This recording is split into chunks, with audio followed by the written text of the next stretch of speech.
What up, Fight World? It's your boy Ego, and I'm back with some more boxing. Now, I was going to already talk about this, but a lot of you guys reached out and wanted me to talk about this, so I'm going to kill two birds with one stone. Do what I was already going to do, plus appease the people who requested this. They want me to talk about Kell Brook's next fight with Frankie Gavin. I can assure you, I could tell by a lot of the people that are requesting it, you wanted to request it for a reason, and this may not be the video that you want to hear or the response that you want to hear. But on my channel, I keep it real. I support what I'm saying.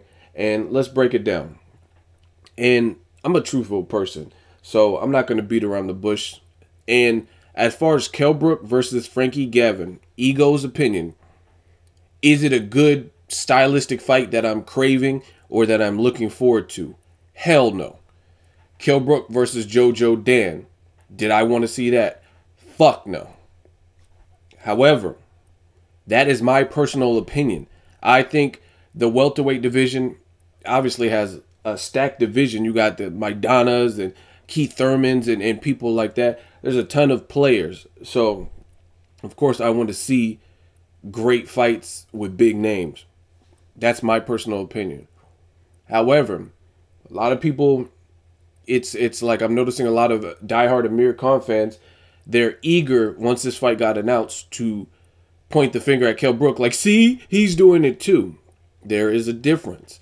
And I'm going to explain that difference. And you can argue, that's fine. If you do have an argument, an intelligent, sound argument, leave it. I don't care about dislikes, because last time I checked in the YouTube community guidelines, I don't get paid off of likes or dislikes. So if you disagree with what I'm saying, explain what I'm saying. Disprove what I'm saying. That's all I'm asking. Now, again, I just told you straight out within the first 2 minutes of this video, I don't give a fuck about Kell Brook's last two fights. These are fights like, if you had a table of names, I wouldn't have selected any of those fights for Kell Brook. Me personally. Same thing with Amir Khan versus Chris Algieri. Chris Algieri and Amir Khan is still a worse fight than Kell Brook, Frankie Gavin. And I don't want to see really any of those fights. Reason being, Kell Brook just fought at the tail end of March versus JoJo Dan, the mandatory. He was testing out his leg. He ended things in the fourth round. Easy work. He didn't really take any punishment in that fight with JoJo Dan. Therefore, he's able to go right back at it. So one thing I can respect from Kell Brook is he's going right back into the fire. He didn't really sustain much punishment. So he has kind of a Triple G approach in terms of, yeah, these aren't the names I want to see Triple G facing, but you got to give Triple G credit because he's staying active. Kell Brook is staying active. Kell Brook, Eddie Hearns, they've already called out Amir Khan, who, in lack of a better term, doesn't sound like he wants to fight, at least right now. He does everything he's saying is like, oh, they're being disrespectful, I'm not going to give him the fight. Oh, I don't like what Eddie Hearn said, this and that. So it doesn't sound like he wants to fight. So Kell Brook versus Amir Khan, if you had to blame somebody, it sounds more of Khan's side for that fight not happening. So that's one great fight. Mayweather-Pacquiao, another great fight for Kell Brook, can't happen because obviously Kell Brook needs to fight whoever, and Mayweather and Pacquiao have to fight each other. Right? Keith Thurman just came off an eye injury and he's rehabilitating. So he's not necessarily ready. Right? So if you go down the IBF rankings in the welterweight division, this is what you will see. You'll see Timothy Bradley on there and Amir Khan. The IBF chairman already announced that they sent out letters or whatever, contacted both teams to make Bradley versus Khan. Team Khan was not on board. They said he's not available, not right now. Team Bradley was on board. Therefore, that fight never came into fruition for an eliminator, right? So, systematically, if you look at the IBF rules and pretty much all the belt sanctioning bodies, it's just like a raffle. If you have let's say you had a Christmas party at work and they're doing a raffle and everyone has a red raffle ticket. They call someone's name, JoJo Dan. JoJo Dan. JoJo Dan is not there to claim his prize, then after they're like, okay, they just assume he left the party and they'll go to the next runner-up. That is exactly what's happening with the IBF, and that's per their rules. So Kell Brook, to my knowledge, I believe Timothy Bradley and K9 Bundridge is wrapping up at 154. Timothy Bradley has expressed interest in moving up. So Kell Brook versus Bradley is a great fight, but it's not likely because Bradley's already in negotiations for that particular fight. Now, Amir Khan versus Timothy Bradley, he was on board to fight Amir Khan because that's a big money fight, and that kind of thing. So I'm sure Bradley wanted to take that fight and would probably even consider not fighting K9 Bundridge in order to fight a guy like Amir Khan. But you don't know if he's eager to do that against Kell Brook, who isn't as big of a name, I would say, as Amir Khan. So that's that. Next person on the list, when you get beyond Khan and Bradley, is Frankie Gavin. That's per the IBF rules. So again, it's not a fight that I care about. It's not a meaningful fight. It doesn't prove really Kell Brook's worth. But at the very least, he's fighting a welterweight. He's fighting a welterweight with one loss via split decision against Leonard Bundu, a former Olympian who also didn't get knocked out by Keith Thurman. He got dropped one time, but went the distance. And Frankie Gavin lost to Leonard Bundu via split decision. So he has one loss on his record. He has 22 wins, 13 by knockout, so a little bit over a 50% mark in terms of his KO percentage. He has a 56%. Versus Chris Algieri, a guy who's never fought at welterweight, a guy who doesn't have power. That fight is going to tell me a lot less because he's not even fighting a welterweight, and he's fighting a guy I've lost. At the very least, Frankie Gavin is on a 3-win streak, and then before that, his sole loss to Leonard Bundu via split decision. So split decisions mean it was torn. It's like a hung jury. It could have went either way. That's pretty much what a split decision represents. So I don't like Chris Algieri versus Amir Khan, and I don't like Frankie Gavin versus Kell Brook. However, the Frankie Gavin, Kell Brook, by the rules, as much as I hate it, see, this is the thing with boxing. People get so caught up with personal emotions, they can't separate their emotions, facts, and reality versus anything else.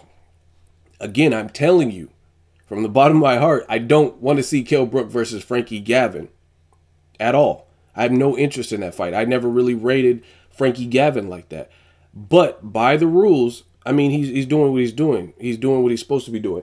Kell Brook is staying active. Amir Khan has not fought since Devin Alexander in December.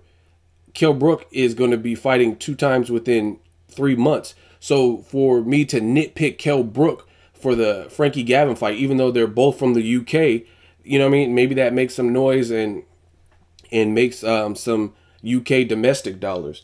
Now, again, it's not the fight that I want to see, and I'm not justifying it for that reason, but it is justifiable because this is according to the IBF, the belt that Kell Brook has, this is the next man in line beyond Khan and Timothy Bradley, which was supposed to be an eliminator, but Team Khan, according to the IBF chairman, refused, or his team refused, and said he wasn't available for that fight. Timothy Bradley is already in negotiations for his fight, so just like the raffle, they moved to the next person on the list. That's how it is. It's not much to it. No matter how much I kick and scream, I told you I didn't want to see Jojo Dan versus Kell Brook, but I understood it. And when you talk about the Amir Khan, because everyone wants to compare the two, I don't understand Amir Khan versus Chris Algieri. Algieri got knocked down 6 times to a great fighter, but he still got knocked down a gang of times, and he's off of a loss, and he has never fought at welterweight with no power. At the very least, Frankie Gavin is once defeated via split decision. He's a southpaw, which southpaws can be tricky. Kell Brook has fought 2 times in 3 months when this fight takes place. It'll have been 2 fights within 2 months because he fought, I think it was March 28th, if I'm not mistaken, on Showtime versus Jojo Dan, and this fight is slated to take place May 30th. So I mean, he's fighting back to back. So I mean, I can't condemn a guy the same way for moving down the list and going through the order. He already took care of his mandatory, so this fight didn't need to happen. So it really just sounds like a stay busy fight for him. But his stay busy fight is still a better fight than Amir Khan versus Chris Algieri. I mean, look at how many knockouts Frankie Gavin has more than Chris Algieri. Frankie Gavin has 1 defeat. Frankie Gavin has a higher KO percentage. Everything about it makes more sense, even though me emotionally, personally, I don't want to see it, and I have no interest in this fight. At the very least, Frankie Gavin is once defeated via split decision, and he's 5'10". But no, to answer everyone's question, I'm not happy.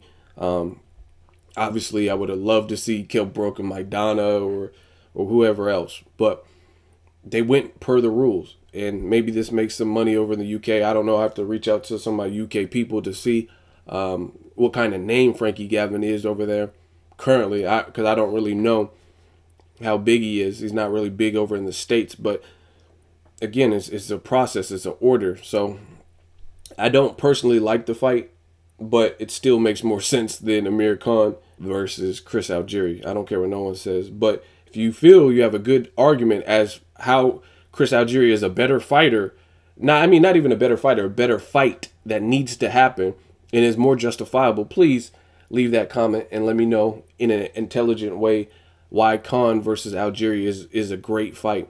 Again, we wouldn't even be talking about Frankie Gavin versus Kell Brook if Amir Khan accepted Kell Brook's challenge. So, like, again, I can't condemn a guy for that. He pushed for the Khan fight, couldn't get it.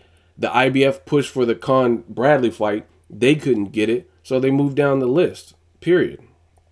There's nothing else that really needs to be said. So despite the magnitude of the fight, it still makes more systematic sense than Amir Khan versus Algieri.